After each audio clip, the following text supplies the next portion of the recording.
السلام علیکم میرے عزیز دوستوں، حضرت موسیٰ علیہ السلام اور ایک بے اولاد عورت کا واقعہ۔ سیدنا حضرت موسیٰ علیہ السلام اللہ تعالیٰ کے بہت ہی بہادر اور برگزیدہ بزرگ ہیں۔ حضرت موسیٰ علیہ السلام کو کلیم اللہ کا لقب دیا گیا۔ اس لقب کی وجہ یہ تھی کہ آپ علیہ السلام اللہ تبارک و تعالیٰ سے باتیں کیا کرتے تھے، اور باتیں کرنے کے لیے ایک مخصوص جگہ کا انتخاب کیا گیا جسے کوہ طور کے نام سے جانا جاتا ہے۔ اللہ تبارک و تعالیٰ سے بات کرنے کا یہ شرف آپ کے علاوہ کسی اور کے پاس نہیں تھا۔ حضرت موسیٰ علیہ السلام معمول کے مطابق اللہ تبارک و تعالیٰ سے ملاقات کے لیے کوہ طور کی طرف جا رہے تھے کہ راستے میں آپ کو ایک عورت نظر آئی جو کہ زاروں قطار رو رہی تھی۔ سیدنا حضرت موسیٰ علیہ السلام کا ایک دل ویسے ہی بہت نرم تھا، تو اس عورت کو دیکھ کر آپ خود بھی غمگین ہو گئے۔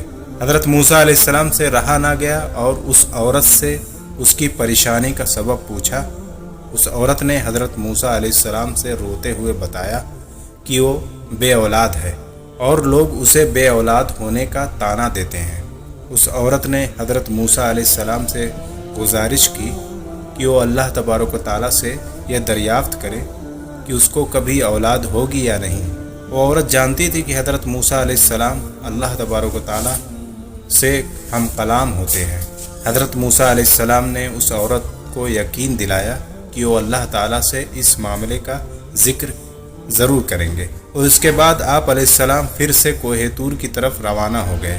اللہ تبارک و تعالیٰ سے ملاقات کے دوران ہی حضرت موسیٰ علیہ السلام نے اس عورت کا معذرہ بیان کیا، تو اللہ تعالیٰ نے حضرت موسیٰ علیہ السلام کو بتایا کہ اس عورت کی قسمت میں یہی لکھا ہے کہ اسے کبھی اولاد نہیں ہوگی، اور اس عورت کو چاہیے کہ اس پر جو آزمائش آئی ہے اس پر صبر کرے۔ حضرت موسیٰ علیہ السلام یہ بات سن کر بہت غمگین ہو گئے۔ جب حضرت موسیٰ علیہ السلام کوہ طور سے واپس لوٹ کر آ رہے تھے تو راستے میں وہ عورت اسی جگہ بیٹھی ہوئی ملی۔ وہ عورت حضرت موسیٰ علیہ السلام کا ہی انتظار کر رہی تھی۔ آپ علیہ السلام کو دیکھتے ہی آپ کے پاس آئی۔ حضرت موسیٰ علیہ السلام نے اللہ تبارک و تعالیٰ کا فیصلہ سنایا۔ عورت یہ سن کر اور زیادہ رونے لگی۔ حضرت موسیٰ علیہ السلام نے اس عورت کو تسلی دی اور یہ بھی سمجھایا کہ اللہ تبارک و تعالیٰ کے ہر فیصلے میں بہتری ہوتی ہے، اور یہ بھی کہا کہ تم صبر سے کام لو اور اللہ تبارک و تعالیٰ پہ بھروسہ رکھو۔ اولاد اللہ تبارک و تعالیٰ کی دین ہوتی ہے، وہ جسے چاہے بیٹیاں عطا فرمائے یا جسے چاہے بیٹے، اور جسے چاہے دونوں ہی عطا فرمائے۔ اس واقعہ کو بہت عرصہ گزر چکا تھا۔ ایک دن اس عورت کے گھر کے قریب ہی سے ایک درویش روٹی کا سوال کر رہا تھا۔ عورت کے کان میں جب اس درویش کی صدا پڑی تو اسے رک جانے کو کہا، اور کچھ دیر بعد اس کے لیے روٹی لے کر آئی۔ پھر درویش نے عورت کے اولاد عطا ہونے کی دعا دی، اور ایسا ہوا کہ اللہ تبارک و تعالیٰ نے اس درویش کی دعا قبول کر لی اور عورت کو اولاد کی نعمت سے نواز دیا۔ جب اس بات کی خبر حضرت موسیٰ علیہ السلام کے پاس پہنچی تو آپ علیہ السلام بہت حیران ہوئے، کیونکہ اللہ تبارک و تعالیٰ نے تو انہیں بتایا تھا کہ اس عورت کی قسمت میں اولاد کا نہ ہونا لکھا ہے، تو یہ کیسے ممکن ہوا؟ پھر جب حضرت موسیٰ علیہ السلام دوبارہ اللہ کے پاس کوہ طور پر گئے تو اس عورت کے معاملے میں کے بارے میں بھی دریافت کیا کہ جب میں نے آپ سے پوچھا تھا کہ اس عورت کی اولاد ہوگی یا نہیں، تو اے میرے پروردگار، آپ نے فرمایا تھا کہ اس عورت کے مقدر میں اولاد ہے ہی نہیں، تو یہ کیسے ممکن ہوا؟ اللہ تبارک و تعالیٰ نے حضرت موسیٰ علیہ السلام کے سامنے ایک شرط رکھی۔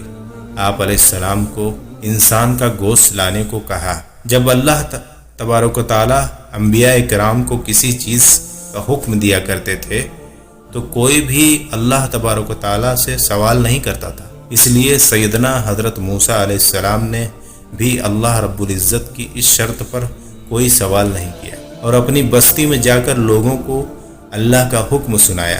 بستی کے لوگوں اللہ تبارک و تعالیٰ کا حکم بہت عجیب لگا، اور سب کے دلوں میں خوف بیٹھ گیا، کہیں یہاں خون ریزی نہ ہونے لگے۔ جب کوئی بھی اپنا گوشت دینے پر راضی نہیں ہوا تو حضرت موسیٰ علیہ السلام مایوس ہو کر اللہ تبارک و تعالیٰ کے پاس واپس کوہ طور پر جانے لگے۔ سیدنا حضرت موسیٰ علیہ السلام کوہ طور کی طرف جا ہی رہے تھے کہ راستے میں ان کو ایک درویش بیٹھا نظر آیا۔ اس درویش کی آنکھیں بند تھی اور چہرہ آسمان کی طرف اٹھا ہوا تھا۔ اس درویش کی زباں پر بس اللہ اللہ کا کلمہ جاری تھا۔ حضرت موسیٰ علیہ السلام اس درویش کے پاس گئے اور اسے اللہ تبارک و تعالیٰ کا حکم سنایا۔ اس درویش نے آنکھیں کھول کر آپ کی طرف دیکھا اور اپنا بازو حضرت موسیٰ علیہ السلام کے آگے کر دیا اور کہا کہ میں حاضر ہوں۔ اس درویش نے حضرت موسیٰ علیہ السلام سے چھری لی اور اپنے بازو سے گوشت کاٹ کر پلیٹ میں رکھ دیا۔ پھر آپ علیہ السلام اپنی منزل کی طرف روانہ ہو گئے۔ آپ علیہ السلام ابھی کچھ دور ہی گئے تھے کہ اس درویش نے آپ کو پکارا اور کہا کہ ہو سکتا ہے اللہ تبارک و تعالیٰ نے گردن کا گوشت مانگا ہو۔ پھر اس درویش نے اپنے گردن کا گوشت کاٹ کر آپ علیہ السلام کی پلیٹ میں رکھ دیا۔ حضرت موسیٰ علیہ السلام نے پھر سے کوہ طور کی طرف قدم بڑھا دیا۔ اس درویش نے آپ کو پھر سے روک لیا اور کہا کہ ہو سکتا ہے اللہ تبارک و تعالیٰ نے سینے کا گوشت کہا ہو، اور پھر اس نے اپنے سینے کا گوشت کاٹ کر پلیٹ میں رکھ دیا۔